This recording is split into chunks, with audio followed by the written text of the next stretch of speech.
네, 정치권의 또 다른 핫 이슈 바로 이걸 것 같습니다. 이명박, 박근혜 전 대통령의 사면론이 지금 나오고 있는데요. 이거는 좀 먼저 간단하게 이 사면에 대해서 각각 좀 찬반 어떻게 보시나요? 먼저 우리 현 부위원장님. 저는 뭐 어쨌든 현재 입장에서는 반대다. 예, 기본적으로 확정이 안 됐고, 네네. 예, 가장 그게 크죠. 그다음에 네. 어느 정도 이제 국민들의 어떤 의지도 중요한데, 국민들의 어떤 여론이라든지 아마 지금 부정적 여론이 더 많지 않겠는가. 그렇군요. 우리 김 전 대변인께서. 저도 뭐 일단 법적 절차가 완료되지 않았기 때문에 네네. 사면은 시기상조인 게 맞습니다. 예. 그래서 그 부분은 저도 동의를 하는데 예. 그 문희상 의장도 그렇고 주호영 대표도 이 사면론을 꺼낸 것은 이명박 박근혜 전 대통령을 뭐 용서하고 풀어주자라는 의미보다는 예. 이 문제로 워낙 전직 대통령 문제로 국민이 분열돼 있으니 네. 국민을 통합하자고 하는 저는 오히려 합리적이고 균형 있는 어떤 문제 제기로 저는 생각을 합니다. 그래서 예. 문희상 의장도 여권 내에서는 합리적인 분으로 많이 인식이 되고 있고 네네. 주호영 원내대표 상당히 합리적인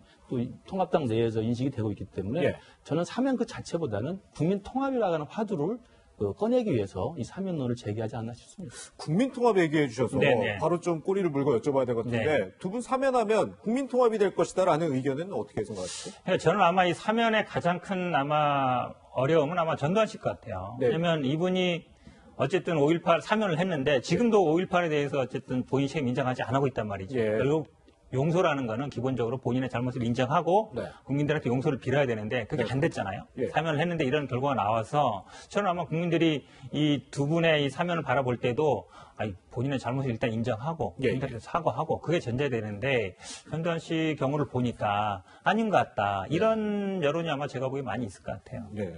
그 부분도 뭐 일리가 있다고 생각합니다. 근데 이제 그런 똑같은 잣대를 대려면 저도 이 말하기가 조금 거북합니다만 한명숙 전 총리에 대해서도 그렇게 여권에서 그렇게 주장하면 안 되죠. 그러니까 네. 일단은 대법원에서 유죄 판결이 됐고 특히 3억 원 뇌물 부분에 대해서는 대법원 9명의 전원 유죄 합의 판결을 받는데도 불구하고 지금 여권에서는 이미 합의 판결이 끝난 내용에 대해서 이게 문제가 있다, 억울하다라는 식으로 문제제기를 하는 것이 납득이 안 되는 것처럼 네. 저는 우리 민주당에서 그런 논리로 전 대통령에 대한 사면을 반대하려고 한다면 저는 일리가 있긴 합니다만 그러면 모범이 되는 자세를 보일 필요가 있다고 생각합니다. 그래서 본인 스스로가 그 죄를 인정하고 잘못을 인정하고 국민적 차원에서도 이제는 용서할 때가 됐다 하면 할 수 있는데 저는 한명숙 전 총리 사건으로 지금 여권 내에서 한명숙 구하게 나서는 모습을 보면 이건 좀 앞뒤가 맞지 않는 이중잣대가 아닌가라는 생각이 좀 듭니다. 그거랑 이거랑은 직접 관계는 없고요. 한명 총리가 대통령급은 아니고요. 예, 사실 어찌 보면 뭐 그건 본인이 계속 무죄를 주장했던 것이고 네. 이분도 아마 무죄를 주장하고 있는데 본인 스스로 만약에 뭐 사면을 원하지 않는다 그러면 사면을 원하지 않는다라고 하시면 돼요. 예. 이제 변죽을 올리고 있으니까 하는 얘기죠. 네. 그런데 이 네. 사면론을 사실 누가 다른 사람이 꺼낸 게 아니고 바로 더불어민주당 출신의 문희상 국회의장이 꺼냈어요. 그날 꺼내는 시점이 참 어찌 보면 묘한 게요. 그날 예, 예. 일단 기자회견 자리에서 꺼냈잖아요. 네. 그리고 그날 마침 또 국회의장 본관에서 대통령 뭐 그다음에 뭐 대법원장 이런 분들 다 불러가지고 또 만찬을 하는 자리였는데 그렇죠. 마지막 말이 오히려 더 의미 있었어요. 어떤 제가 같이 있어봐서 아는데 안 해주실 것 같다. 문재인 대통령께서. 예, 안 예. 해주셨다는 말씀하셔서 그다음 본인이 뭐 정치를 그만두는 입장이기 때문에 마음 좀 홀가분하게 말씀하신 것 같은데 어쨌든 뭐 앞에 강창일 의원도 그렇고 지금 문희상 의원도 그렇고 정치를 그만두는 입장에서 그냥 하고 싶은 얘기를 한 것 같은데요. 근데 이게 뭐 화두는 던졌지만 네. 지금 뭐 말씀드렸듯이 재판도 안 끝났고 국민들의 여론도 좀 어떨지 봐야 되는 거 저는 쉽지 않은 문제인 것 같습니다. 그렇군요. 네, 어쨌든 문희상 의장이 꺼낸 사면론 통합당 주호영 원내대표가 받아서 노무현 전 대통령의 추도식을 계기로 이런 것들을 좀 이어가고 있거든요. 관련 목소리 듣고 오시죠. 전직 대통령님들의 예외 없는 불행한 역사에 마음이 많이 무겁습니다. 노무현 대통령님의 서거는 시대의 아픔이자 상처였습니다.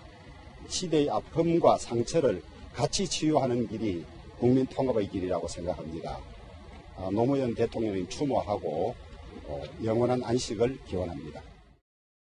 네, 주 원내대표의 저 발언에 대해서 김두관 의원은 예의가 아니다 이렇게 말했거든요. 어떻게 보십니까? 아마 이제 김두관 의원이 봤을 때는 전직 대통령의 불행한 역사에 노무현 전 대통령의 서거까지 아마 끼어가지고 포함되는 듯한 뉘앙스로 들어서 그런 것 같습니다. 네. 만약 주호영 원내대표가 그렇게 이야기한 게 저는 아니라고 믿고 싶은데 네. 김두관 의원이 그렇게 받아들였다면 또 할 말은 없지요. 어찌됐든 간에 저 말 자체를 그냥 곱씹어보면 틀린 말은 저 아니라고 생각합니다. 전직 대통령이 다 불행한 역사를 갖고 있고 그 불행한 역사 때문에 온 국민이 좀 갈갈이 찢어져 있기 때문에 노무현 대통령의 정말 추도식을 맞이해서 이제는 그 불행한 역사를 좀 끊어보자라는 의미에서 사면을 좀 이야기한 것 같고요. 예, 예. 저는 받아들인 입장마다 조금씩 온도차는 있겠습니다만 아까 말씀하신 문희상 의장도 굉장히 중용의 길을 걸으셨던 합리적인 분이시고 주호영 원내대표도 마찬가지이기 때문에 그 국회의장의 임기를 마치고 나가는 문의장이나 노무현 대통령 추도식에 참석한 야당 원내대표가 저런 말을 한 것은 이제는 박근혜 전 대통령 지금만 해도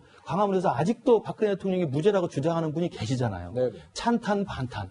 그거 가지고 얼마나 찢어져 있습니까? 네. 이런 국민적 분열을 좀 이제 봉합하고 마무리하기 위해서 좀 대승적으로 사면이 지금 당장 가능한 건 아닌 걸 압니다. 네, 네. 그러나 사면이라고 하는 큰 화두를 던져서 정치권 내에서 좀 슬기롭게 국민 통합에 나서보자라고 하는 저는 진정성 있는 문제적이라고 생각합니다. 예. 짧게 말씀드리면요. 저는 아마 주호영 원내대표가 저 얘기는 저기서 할 적은 안 해요. 제가 보기엔 국회에서 최고위원 할 때 얘기했으면 사실은 이런 문제 제기 안 했죠. 네. 그런데 그 자리에 가서 한 거란 말이죠. 그러니까 같은 말을 해도 어디서 하느냐가 중요하거든요. 그러니까 그 말에서 만약에 기자들은 당연히 묻겠죠. 얘기가 나왔으니까. 아, 이 얘기는 여기서 적절하지 않은 것 같습니다. 제가 다음에 하겠습니다 정도면 딱 좋은 거예요. 예. 그 말에 저도 동의합니다.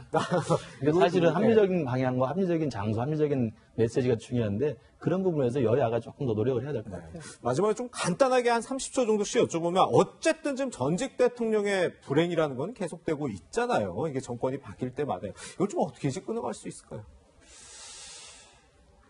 굉장히 어려운 일입니다. 예, 지금 어려운 일인데 저는 아마 지금 만약에 사면 얘기가 나온다 그러면 일단은 뭐 말씀드린 것처럼 재판도 확정돼야 되지만 일단 본인들이 어쨌든 어떤 일들에 대해서 사과하고 저는 아마 국민들의 여론이 가장 중요하다고 봐요. 예, 예. 국민들이 일단 충분히 사과했다. 그리고 보고 저 정도는 용서해도 된다. 이게 저는 가장 아마 저는 뭐 청와대뿐만 아니라 정치하는 모든 분들이 국민의 여론을 보기 때문에 국민들이 어떻게 받아들일 것인가. 저는 이 부분이 가장 중요하다고 봐요. 결국 국민의 여론이다. 우리 김근식 저는 이제 이번에 5.18 관련해서 문 대통령이 제시했던 진실과 화해, 그러니까 진실을 고백하면 화해할 수 있다는 이야기가 좀 맞다고 보고요. 또 하나는 DJ식의 해법이 저는 있다고 생각합니다. 예. DJ 대통령이 5.18 때 사형수로 선고를 받고 죽을 위기까지 갔다가 결국은 전두환 이 신군부를 용서하잖아요. 예, 예. 결국 피해자가 용서하는 이 너그러움이 있거든요. 저는 그것도 물론 가해자가 화해를 하고 가해자가 잘못을 인정하는 것도 중요하지만 피해자가 우선 나서서 먼저 손을 내미는 피해자의 용서의 우선성. 저는 이런 것도 DJ식 해법으로 우리가 좀 고민할 필요가 있지 않나 생각합니다. 네, 정치권에 화제를 던진 대통령 사면론까지 이야기해봤습니다. 두 분 말씀 여기까지 듣겠습니다. 고맙습니다.